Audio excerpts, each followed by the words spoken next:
Hey, what's up, everybody? Eric with Smart Goals Business Solutions, and today I'm answering the question: what does the average day in the life of a caseworker look like?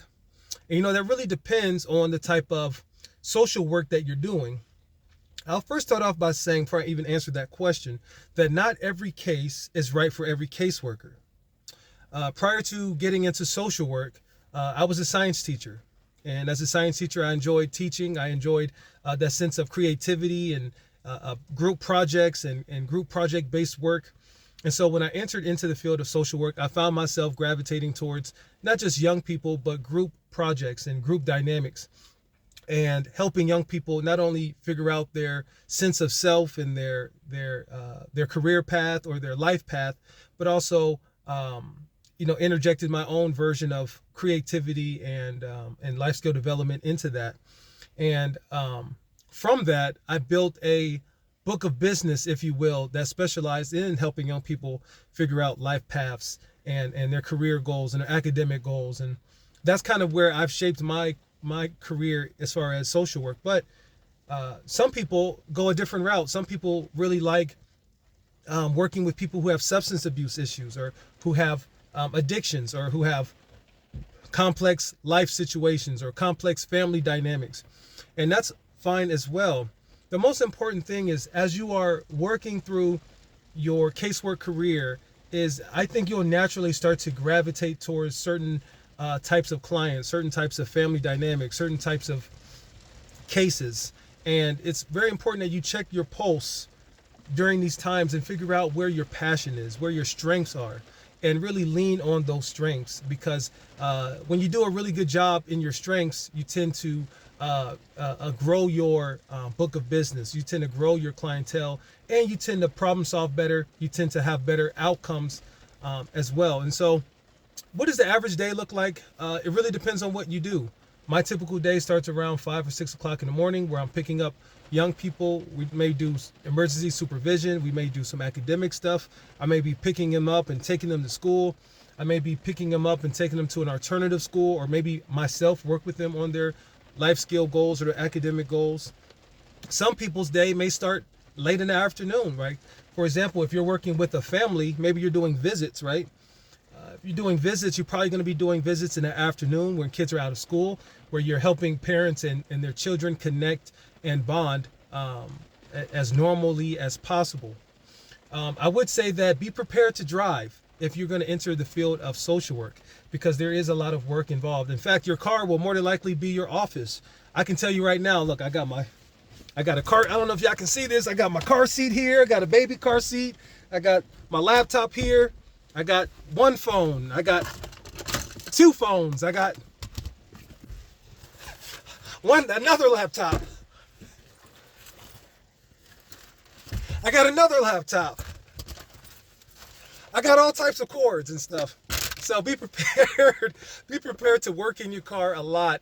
There is a lot of driving involved. You may be picking up people in your local community. You may be driving out an hour to an hour and a half, maybe 2 hours sometimes to do casework. Just depends on the type of clientele that you have. You also want to be prepared to not just work in your car, but have services done in your car. There may be times where I'm picking up a young person and we're having a conversation in this car, and we may be in here for an hour talking about various things before going to my office. There may be times where I'm having to drive an hour away to pick up a young person and take them to and from various services like therapy or a visitation, all types of things. So just be prepared to work in your car if you're going to be a caseworker. I find this field to be really enjoyable.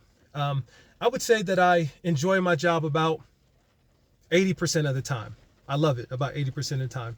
The other 20% of the time, I hate it and I wish I never got into this field. But at the end of the day, I'll take the 80% that I love over the 20% that I hate, because I've worked in other industries and had other jobs where I hated my job 100% of the time. So I think 80% is pretty good for me. Hopefully it is for you. Hopefully you love everything that you do as far as social work. As far as self-care and personal maintenance, it's going to be really important that you understand that you're in the people business, and people are people. And some people you're going to love, and some people you may not love as much. And it's going to be important that you don't internalize the issues of your clients.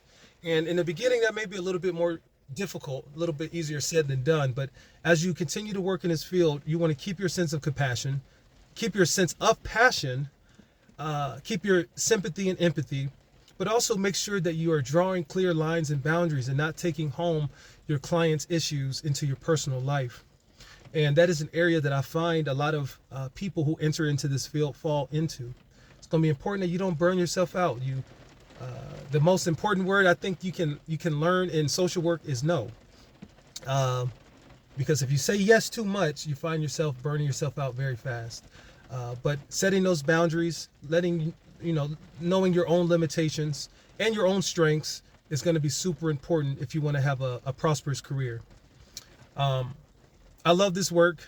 I can't think of any other work that I'd rather be doing at this time, other than maybe fishing or I don't know, maybe opening up a karate gym or something one day. I don't know. But besides that, social work is probably where I'll be for a while. I hope that you find your passion in this field. I hope you find your niche, you find your area of specialty, you find the clients that are going to impact your life as you impact theirs. And that's another point that I'll mention. I find that those who enter into this field of social work are people that want to improve the lives of others. And I promise you, as you improve the lives of others, you'll find your life improving as well.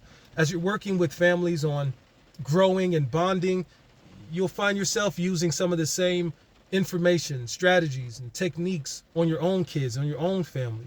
As you're working with families on things like anger management, you find yourself working on yourself when it comes to your anger level. When you find yourself working with clients on conflict resolution, you find yourself getting into less conflicts. So this is a field where not only can you build others, but you can build yourself at the same time. And you can make a pretty decent living at it as well.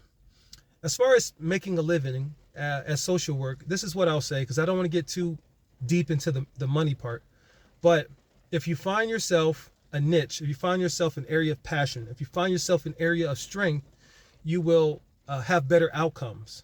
And the better outcomes you have with your clients, the more business and the more clients you'll get in the long run. That's why I say that not every case is right for every caseworker. Take your time, find an area again that you have strength in, find an area where you may have some experience in, and build upon that. And that will generate more confidence in you as a caseworker, and more FCMs, family case managers, and supervisors will lean on you for your area of expertise, your areas of strength, your areas of passion. And again, you'll have better results, and your clients will have better results as well, which will again lead to you having a better book of business. So that's what the average life of a caseworker looks like, average day looks like. Some sleepless nights. There are some tricks of the trades to help with that. And maybe I'll make another video on how to make your life easier as a caseworker. But besides that, I really appreciate that question. Appreciate you guys watching this through. Find your niche, find your strength, find your talent, and you'll be just fine. All right, guys, thank you so much for watching. Check out some of my other videos when it comes to home-based casework. All right, be blessed, take care, and I'm out.